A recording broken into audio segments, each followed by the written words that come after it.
Perkenalkan, saya Ahmad Syarif Silasa Hafidyanto dengan NIM 172249847.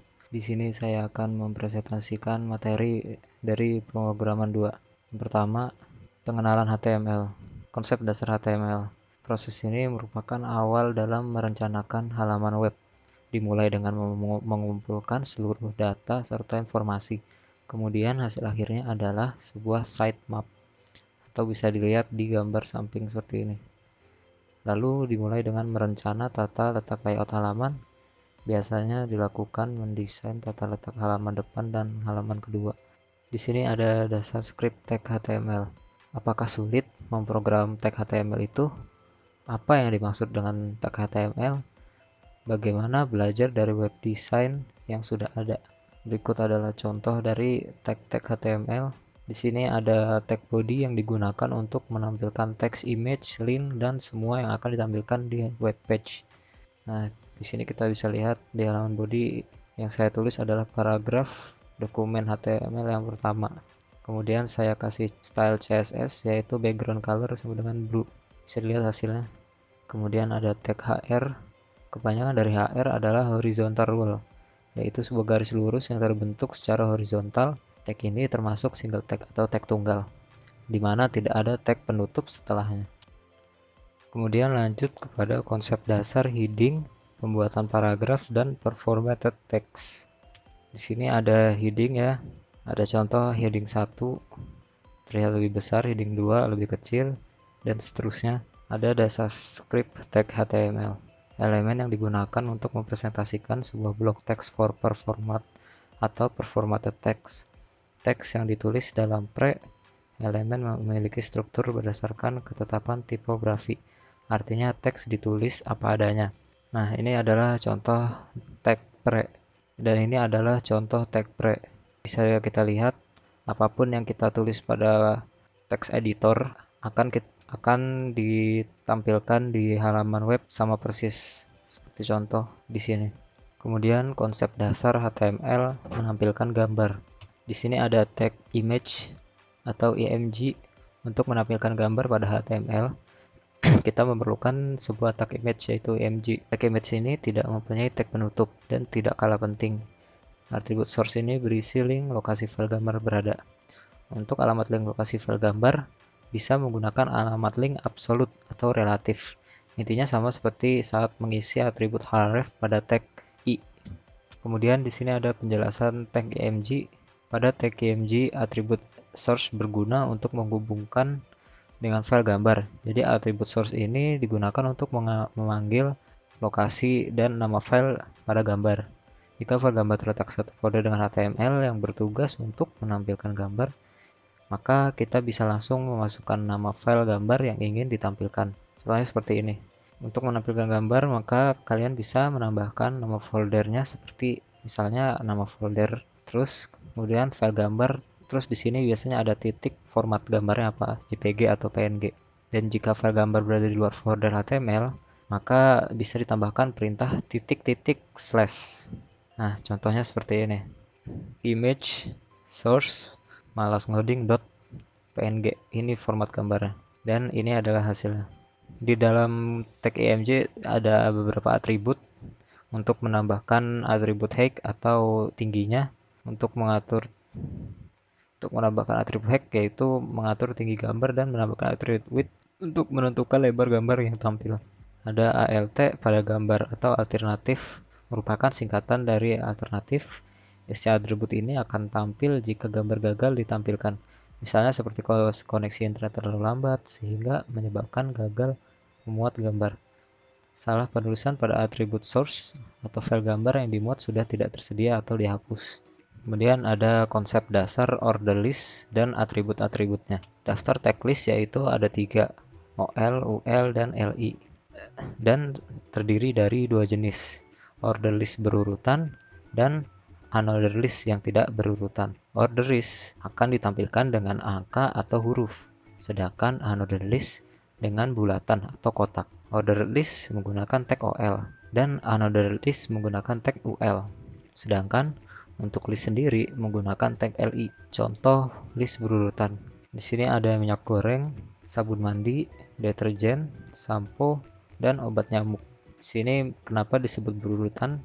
Karena terdapat angka yang berurutan 1, 2, 3, 4, dan 5. Contoh daftar list tidak berurutan.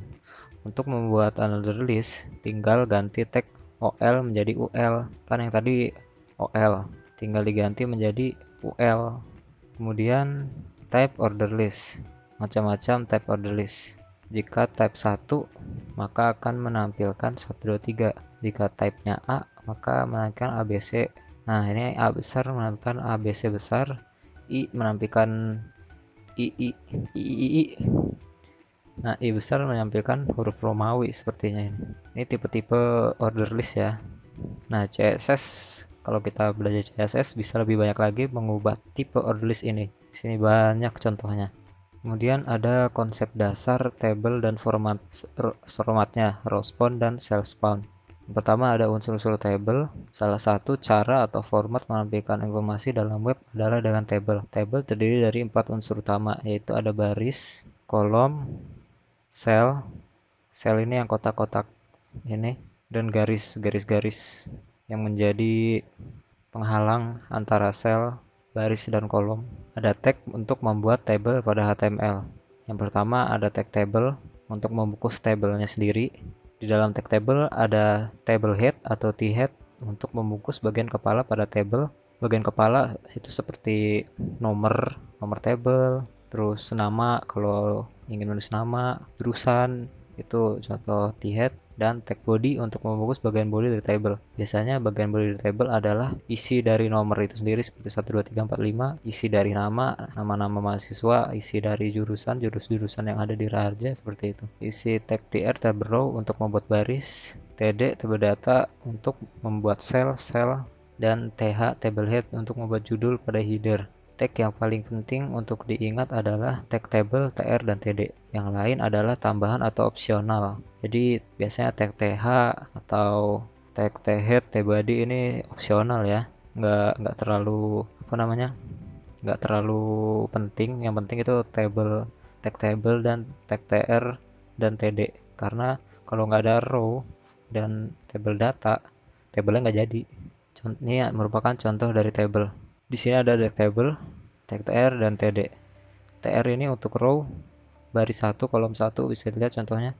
Baris 1, kolom 1, terus ada baris 2. Terus table datanya, ya seperti inilah contohnya. Untuk menambahkan garis pada table, ditambahkan atribut border pada tabelnya. Agar tabelnya memiliki garis, silakan tambahkan atribut border sama dengan 1 di dalam tag table, sehingga menjadi seperti ini. Table border sama dengan 1, sehingga memiliki border yang memiliki batasan-batasan yang untuk memperjelas batasan-batasan antara baris dan kolom. Jika sebelumnya tidak jelas nih, seperti menyatu, baris 1, kolom 1, baris 1, kolom 2. Kalau ini kan jelas. Oke. Untuk mengatur jarak antar sel dengan sel padding.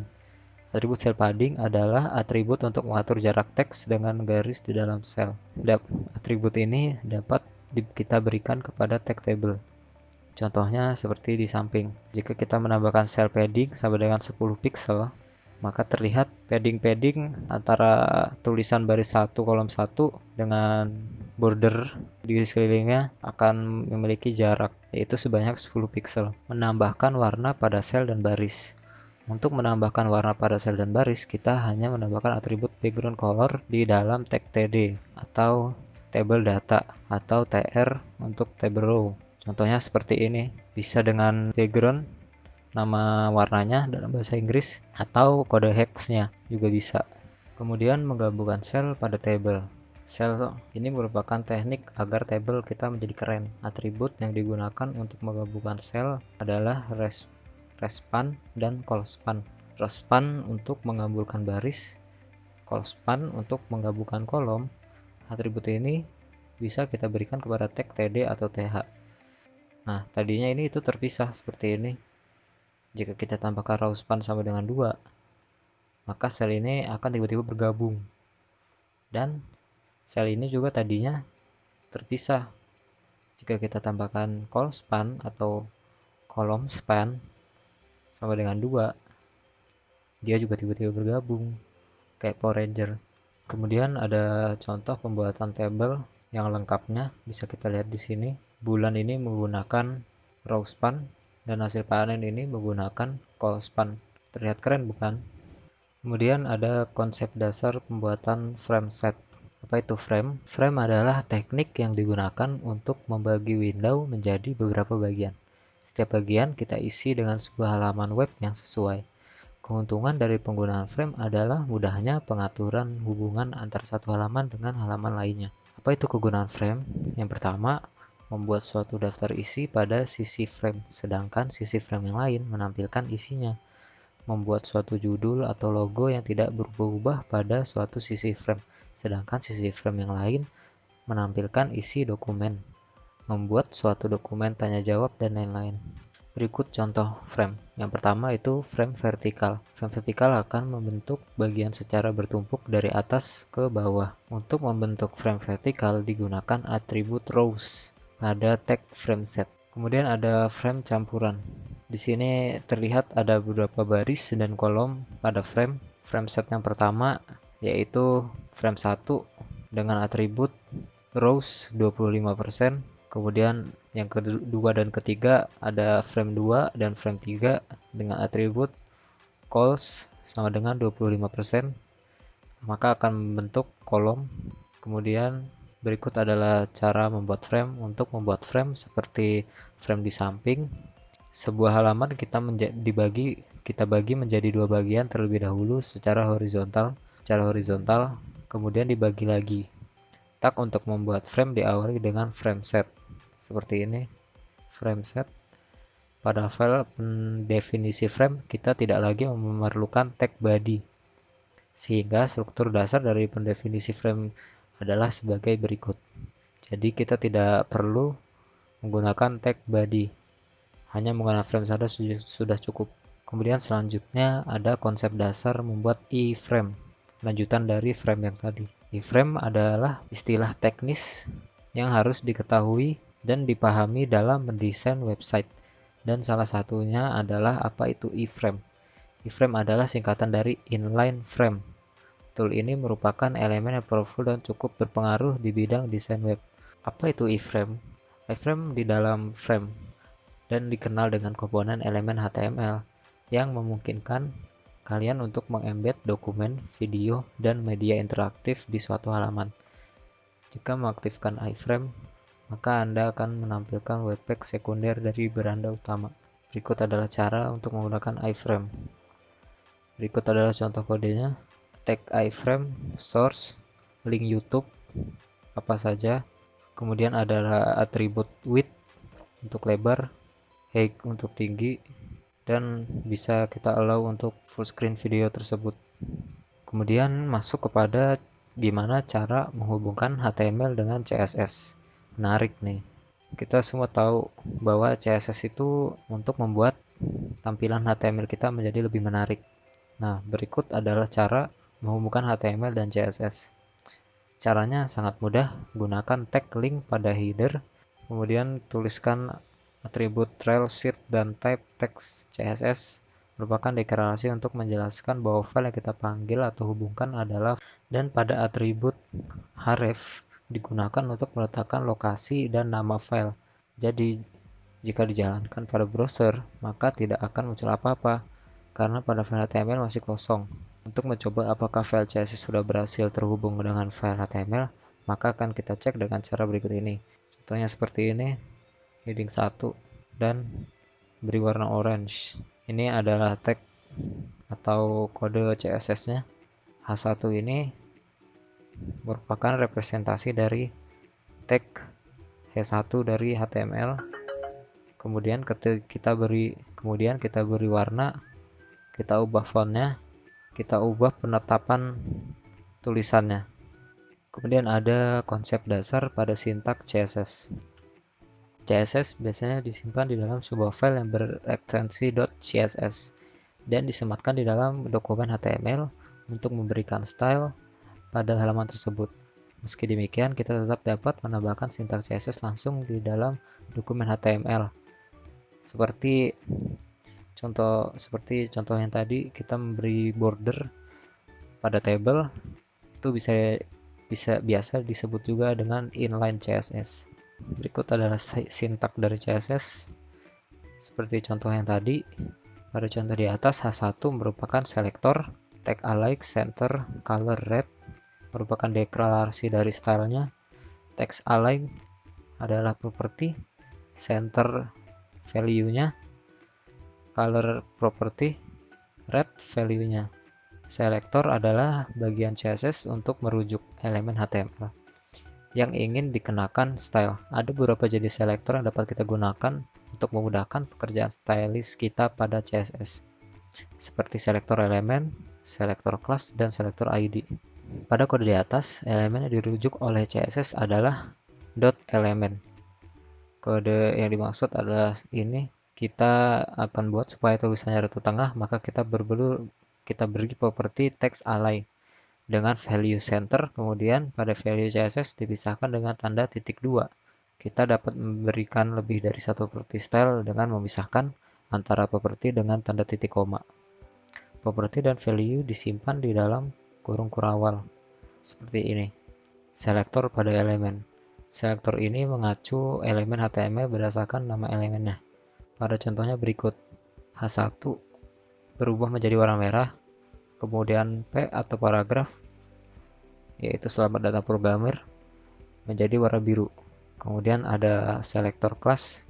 Selektor ini mengacu elemen berdasarkan nama kelasnya.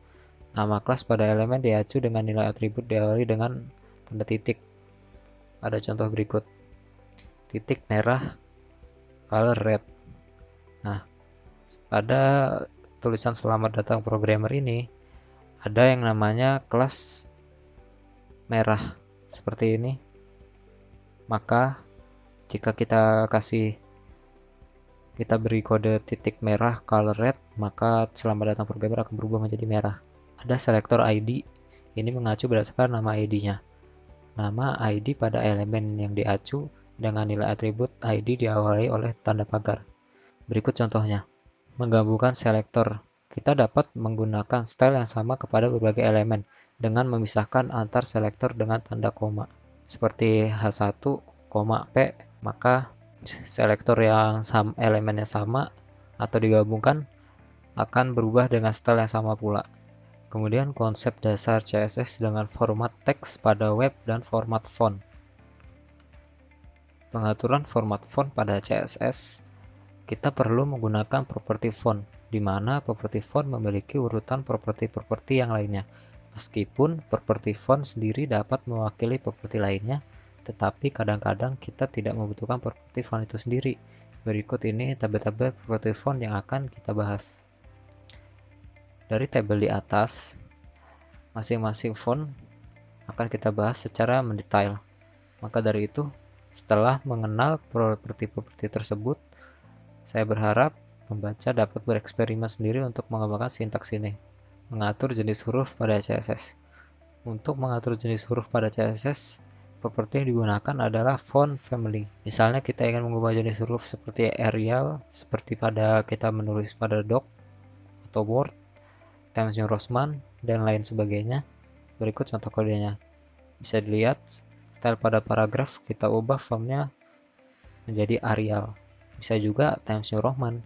Dari kode sebelumnya, sebuah properti font family memiliki nilai Arial yang diarahkan ke selektor P. Sudah saya jelaskan ya tadi ini.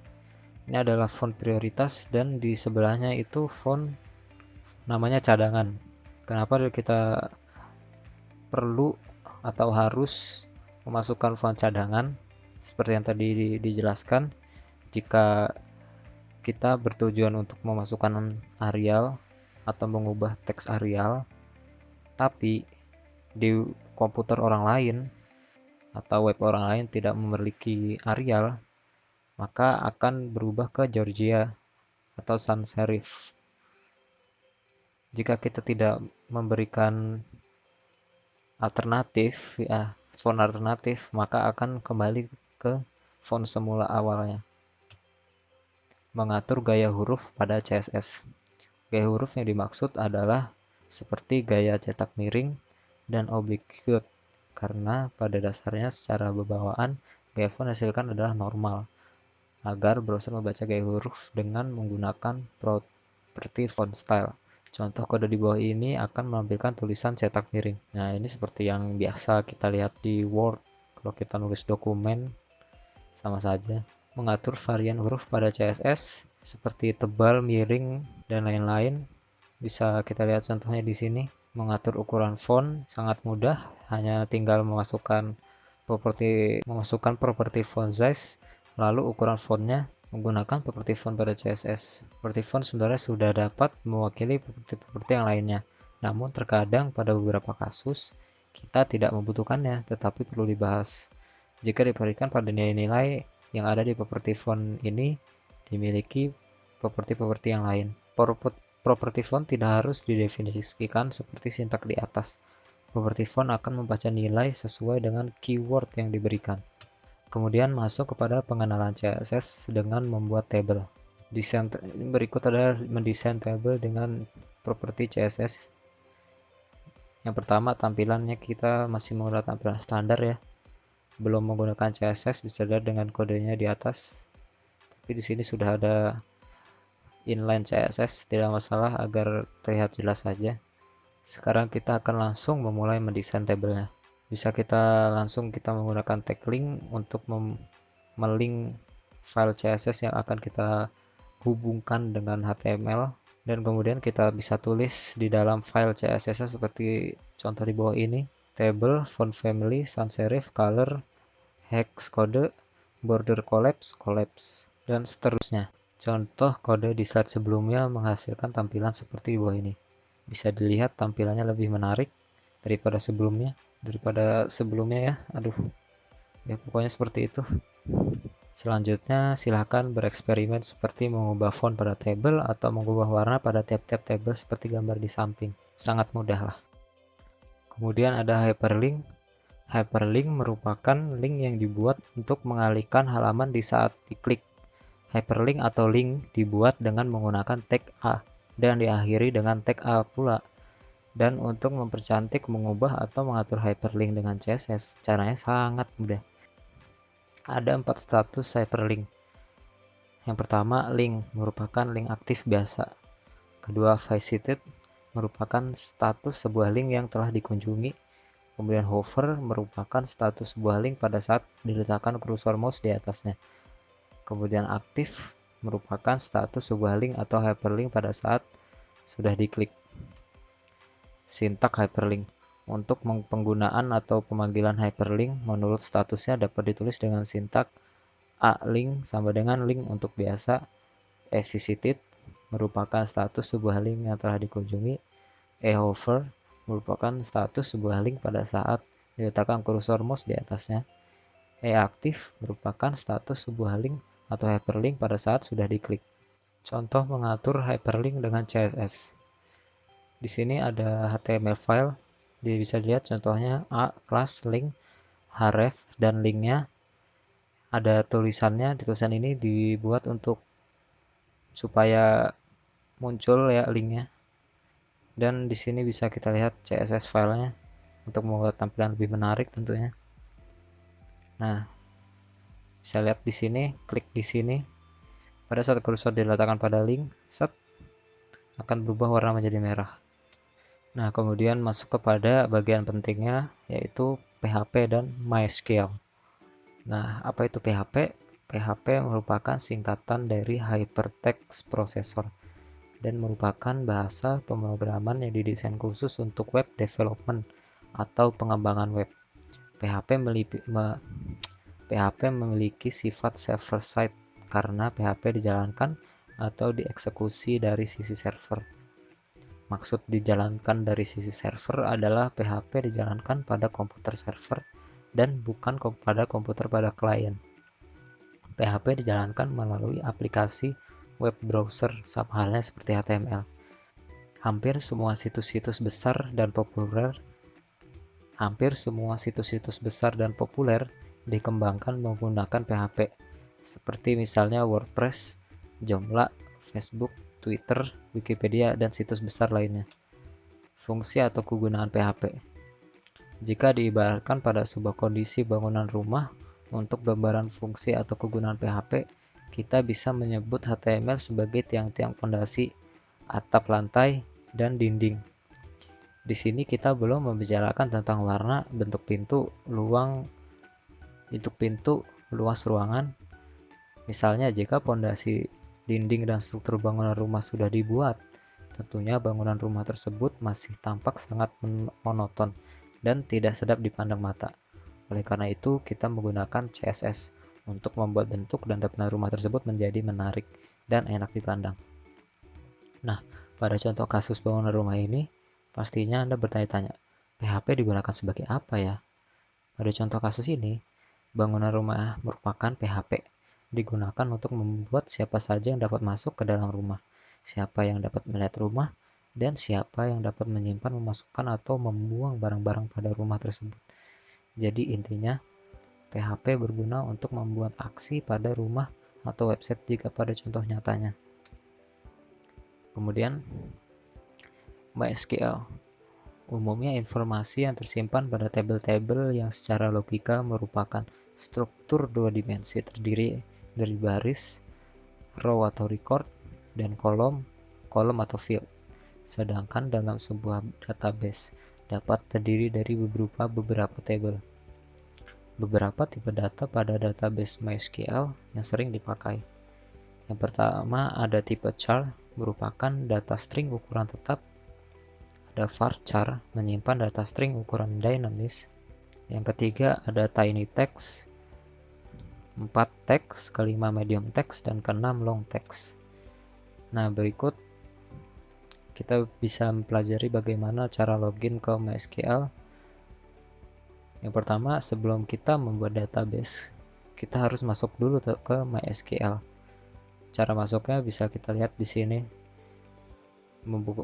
Dari CMD MySQL, ketik MySQL kemudian enter. Sekarang mari kita buat database di MySQL dengan perintah tersebut. Berikut. Bila berhasil, kamu dapat melihat database dengan perintah berikut. Membuat table. Pada kode di samping, kamu dapat membuat sebuah table dengan perintah create table. Kemudian ada tipe data in, varchar, text, datetime, dan timestamp. Untuk tipe data varchar, kamu harus menentukan berapa panjang maksimal dari kolom tersebut. Tipe in dapat kamu tentukan panjang angka yang akan digunakan, sedangkan timestamp akan selalu diisi secara otomatis oleh MySQL saat baris baru dibuat. Untuk menghapus tabel dan database, untuk menghapus suatu tabel di MySQL, kamu harus menghapus dari yang memiliki relasi paling banyak bila kamu mengaturnya dari awal. Tabel yang digunakan oleh tabel lain sebagai referensi tidak akan dapat dihapus sampai tabel anak dapat dihapus. Untuk menghapus satu tabel, dapat menggunakan perintah drop table seperti berikut. Sedangkan untuk menghapus database dapat menggunakan perintah drop database seperti berikut. Nah, yang terakhir merupakan struktur kontrol pada PHP. Apa itu struktur kontrol? Secara sederhana, struktur kontrol mengizinkan Anda untuk mengontrol aliran eksekusi kode di aplikasi Anda. Secara umum, program dijalankan secara beruntun, baris demi baris, dan struktur kontrol mengizinkan Anda untuk mengubah aliran itu. Biasanya tergantung pada kondisi tertentu. Struktur kontrol pada fitur ini dari bahasa PHP yang mengizinkan skrip Anda merespons secara berbeda terhadap input atau situasi yang berbeda. Ini dapat mengizinkan skrip Anda memberikan respon yang berbeda berdasarkan input pengguna, konten file, dan beberapa data lainnya. Berikut flowchart yang menjelaskan cara kerja struktur kontrol di PHP. Yang pertama mulai kondisinya. Jika kondisi salah, maka selesai. Jika kondisi benar, maka kode akan dieksekusi. Kemudian kontrol pada PHP. Ada if, else if, switch, while, do while, for each, dan banyak lagi. If susunan mengizinkan Anda untuk mengeksekusi sepotong kode jika ekspresi yang diberikan bersama dengan kode itu bernilai true. Mari kita lihat contoh berikut untuk memahami cara kerjanya. If age atau umur lebih besar sama dengan 30, maka print your age is greater than 30. Jadi, Mengapa if ini mengeksekusi yang bernilai true? Karena jika umur ini tidak lebih besar daripada 30, maka echo your age is greater than 30 tidak akan tereksekusi. Else, construct pada if yang mengizinkan Anda untuk mengeksekusi sepotong kode jika ekspresi bernilai true. Di sisi lain, jika ekspresi bernilai false, itu tidak akan melakukan apa-apa. Lebih sering dipakai daripada tidak. Anda juga ingin menjadikan cuplikan kode yang berbeda jika ekspresi bernilai false. Disitulah pernyataan else muncul. Bisa lihat contoh di bawah ini. Kemudian else if. Di else if ini biasanya digunakan pada nested if atau if bersarang. Bisa dilihat contoh kasus menggunakan else if di samping. Bersarang sekali ya. If, else, else. Bisa lebih banyak lagi. Kemudian ada switch. Sebenarnya hampir mirip dengan else if atau if, yang mana kita baru saja membahas di bagian sebelumnya. Satu-satunya perbedaannya adalah ekspresi yang sedang diperiksa. Untuk setiap nilai yang ingin Anda periksa dengan variabel $favorite site, Anda harus mendefinisikan cache blocknya. Jika nilai yang dicocokkan dengan sebuah cache kode tersebut terkait dengan cache block tersebut akan terdeteksi setelah itu. Seperti contoh di bawah ini. Jika ini terkait dengan salah satu di sini, maka akan dieksekusi.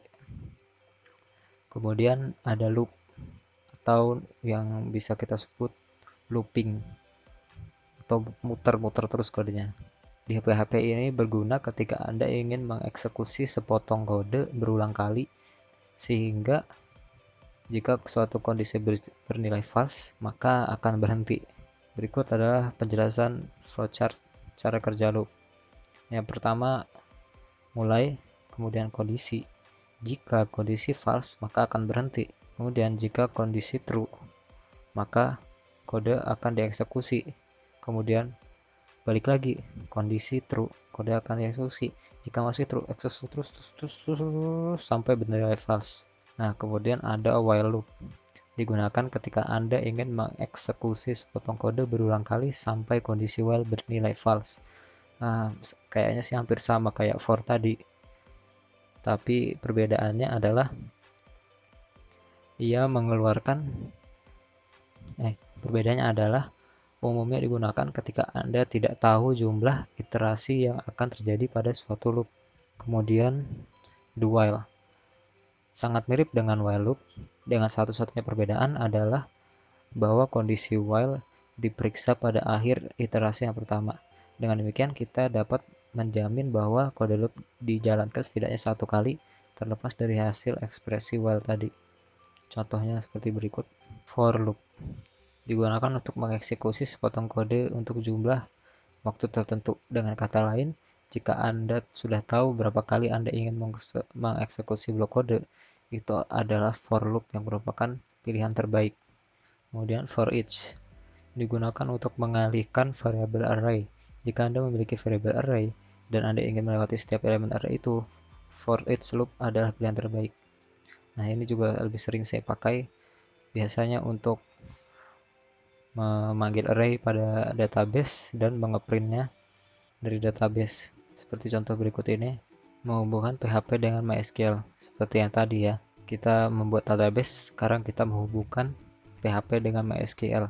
Berikut adalah contohnya, membuat function open connection, kemudian variable host yang berisi localhost, variable username berisi root karena tidak berisi root, kemudian password kosong karena tidak ada passwordnya, dengan database name apa saja nama database yang setelah Anda buat.